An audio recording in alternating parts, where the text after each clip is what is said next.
Oficialii chinezi acuză Germania pentru răspândirea noului coronavirus COVID-19 în China, prin intermediul cărnii de porc importate. Dar Ministerul Federal al Agriculturii din Germania a negat acuzațiile, spunând că nu a existat niciun precedent de infecție în urma consumului sau contactului cu carnea și a produselor din carne. China a preluat peste 100 de companii britanice în domenii cheie ale securității și infrastructurii naționale. Marea Britanie ia măsuri împotriva infiltrării Chinei înainte de a fi prea târziu. Lovitură financiară pentru forțele armate ale Partidului Comunist Chinez. Președintele american, Donald Trump, a semnat un ordin executiv prin care împiedică investitorii americani să finanțeze companiile militare ale Chinei. Un profesor chinez din cadrul unei universități americane a pledat vinovat la acuzația că a furnizat Chinei cercetări medicale finanțate de guvernul federal al SUA. Profesorul are legături cu grupurile chinezești pro-Beijing din SUA și, într-un interviu în exclusivitate cu Robert Spalding, fost general de brigadă al forțelor aeriene al Statelor Unite și membru senior al Institutului Hudson, acesta vorbește despre impactul pe care Partidul Comunist Chinez l-a avut asupra lumii. El spune că anul 2020 a fost numai despre Partidul Comunist Chinez și acțiunile sale. Unul dintre principalele orașe portoare din China, Tianjin, a raportat un caz local de infecție cu noul coronavirus COVID-19. Pacientul infectat lucrează într-o fabrică de alimente congelate. Oficialii chinezi au susținut că au detectat virusul pe ambalajele în care se afla carne de porc congelată importate din Germania. Drept urmare, ei susțin că această carne de porc se află la originea cazului de infectare, dar Ministerul Federal al Agriculturii din Germania a negat acuzațiile, spunând că nu a existat niciun precedent de infecție în urma consumului sau contactului cu carnea și a produselor din carne considerate contaminate. Ministerul a autorizat Institutul Federal German de Sănătate Animală să efectueze cercetări cu privire la sensibilitatea animalelor la coronavirus. Rezultatele arată că porcii, găinile, rațele și curcanii nu pot contracta boala și că duplicarea virusului la vaci nu este transmisibilă oamenilor sau altor animale. Potrivit grupului de reflecție din Londra, societatea Henry Jackson, cunoscută sub numele de HJS în ultimul deceniu, companiile chineze au preluat total sau parțial aproximativ 120 de companii britanice. O bază de date a HJS arată că aceste companii sunt distribuite în sectoare cheie, precum apărare, aviație, semiconductori, informații, finanțe, dar și alte firme care deservesc infrastructura critică a Marii Britanii.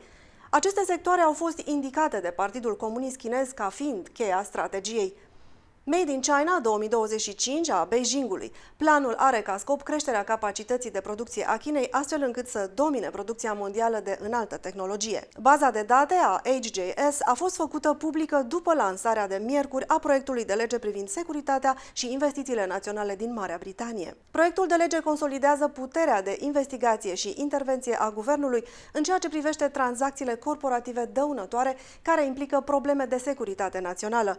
Proiectul de lege va obliga companiile să dezvăluie orice încercări potențial ostile de a direcționa investițiile străine în sectoare corporative cheie, în special în apărare, inteligență artificială, robotică, energie și calculatoare.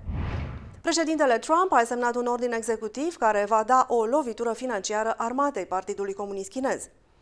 Ordinul previne investitorii americani să nu finanțeze companiile militare comuniste chineze, despre care administrația Trump spune că sunt esențiale pentru dezvoltarea complexului industrial militar al PCC. Președintele a notat în ordinul său executiv că PCC exploatează din ce în ce mai mult ca sursă capitalul SUA pentru a permite dezvoltarea și modernizarea armatei sale.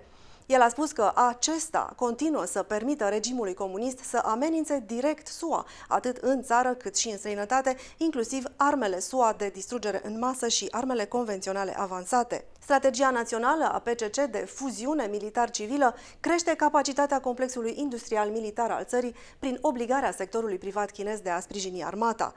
Potrivit ordinului executiv, începând din 11 ianuarie 2021, orice tranzacție între o persoană din Statele Unite și o companie comunistă chineză va fi ilegală. Un profesor universitar pledează vinovat pentru utilizarea ilegală a fondurilor federale în scopul de a ajuta China să-și îmbunătățească cercetarea biomedicală. Potrivit Departamentului de Justiție, el este pasibil de până la 5 ani de închisoare. Song Guo-Zheng era profesor de medicină internă la Universitatea de Stat din Ohio, când a solicitat subvenții de $4 milioane de la Institutul Național de Sănătate, finanțat din fonduri publice. Zheng nu a spus nimic despre contractul pe care îl avea cu Universitatea din China. El face parte din așa numitul Programul Miilor de Talente al Chinei. Prin proiectul de recrutare a talentelor, China angajează oameni de știință de top din SUA, de la universități și firme de biotehnologie pentru a preda în universități chineze sau pentru a lucra în laboratoare chineze. Dar, precum Zheng, mulți dintre ei primesc fonduri federale din SUA pentru cercetarea lor. Un raport din mass media de stat chineză arată că profesorul a ocupat de asemenea mai multe funcții în grupuri chineze pro-Beijing din California, pe când lucra ca profesor la Universitatea din California de Sud. Printre aceste funcții se numără cea de vicepreședinte al Federației Americane Chineze și președinte al Asociației Savanților și Studenților Chinezi din provincia chineză Anhui. Când ultimul grup a fost înființat în 2011, Consiliul de Stat chinez a publicat un comunicat de presă pentru a-l anunța. Potrivit DOJ, Zheng a fost arestat în luna mai în Alaska, când era pe punctul de a se îmbarca într-un zbor charter și de a fugi în China. Asta după ce a aflat că este investigat de către angajatorul său american. Programul American Thought Leaders l-a intervievat pe generalul Robert Spalding despre impactul pe care Partidul Comunist Chinez îl are asupra Americii. El a spus că întreaga premisă a anului 2020 a fost legată de Partidul Comunist Chinez. Robert Spalding, un general de brigadă pensionat al forțelor aeriene și membru senior al Institutului Hudson, a declarat că tot acest an a fost dominat de acțiunile Partidului Comunist Chinez, deoarece 2020 a fost dominat de știrile despre coronavirus.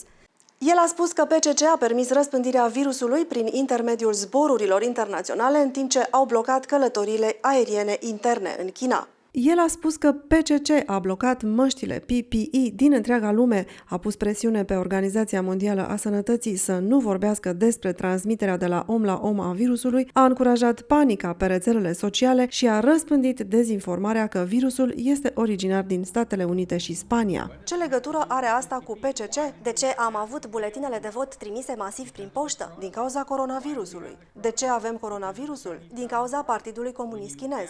Când adăugați toate aceste lucruri, rezultă că acțiunile Partidului Comunist Chinez au avut un impact deliberat asupra alegerilor din SUA. El a continuat spunând că acțiunile PCC au promovat o narațiune conform căreia SUA nu gestionează bine pandemia, în comparație cu China, dând vina pe președintele Trump mai degrabă decât pe PCC, care era responsabil pentru răspândirea lui în Statele Unite. Potrivit lui Spalding, peisajul cultural, politic și academic care prezintă lucruri precum teoria critică a rasei și programele de justiție socială reflectă acțiunile regimului comunist opresiv din China. Suntem în 2020, în plin război al poporului purtat de Partidul Comunist Chinez în întreaga lume pentru a distruge, în esență, liberalismul și cooperăm cu el din multe puncte de vedere pentru că ne autocenzurăm. Dacă aș analiza situația din Statele Unite, aș vedea că multe lucruri pe care le întâlnim acum se întâmplă în China. Vorbim despre cenzura pe scară largă sau opresiunea generalizată a opiniilor, adică există un singur adevăr și acesta este adevărul pe care îl emite Partidul Comunist Chinez. Și dacă aveți o altă opinie, atunci sunteți izolat. Spalding a spus despre comunitatea de informații și cea a jurnaliștilor că pot contesta impactul partidului asupra lumii deoarece nu există nicio urmă de documente. El a spus că PCC este una dintre cele mai secrete organizații din lume care nu ar spune niciodată ceea ce face, cu excepția cazului în care ar exista o criză majoră în țară. Potrivit acestuia, știind cum funcționează PCC, legătura dintre regim și anul 2020 este foarte clară. Spre deosebire de mass media americană, mainstream și de alte țări, Rusia și China nu l-au felicitat încă pe Joe Biden pentru că a fost numit președinte ales de mass media. Amândouă țările înțeleg că, în America, încă mai avem statul de drept și au văzut că, în 2000, acolo au fost contestate alegerile. Timp de 36 de zile, cineva a fost promovat ca fiind președinte ales și apoi, în a 37-a zi, am avut pe altcineva președinte. Spalding a spus că el crede despre China și Rusia că sondează piața și așteaptă ca lucrurile să se desfășoare. Acestea fiind spuse, ne puteți vedea în zilele de luni, miercuri și vineri în fiecare săptămână. De asemenea, ne puteți găsi atât pe Facebook cât și pe Twitter. Puteți găsi detaliile trecute mai jos. Pentru a ne ajuta să creștem, puteți să ne sprijiniți dând subscribe și like canalului nostru de YouTube. Dacă vreți să faceți mai mult, vă rugăm să considerați promovarea canalului nostru unui prieten sau unui membru al familiei dumneavoastră.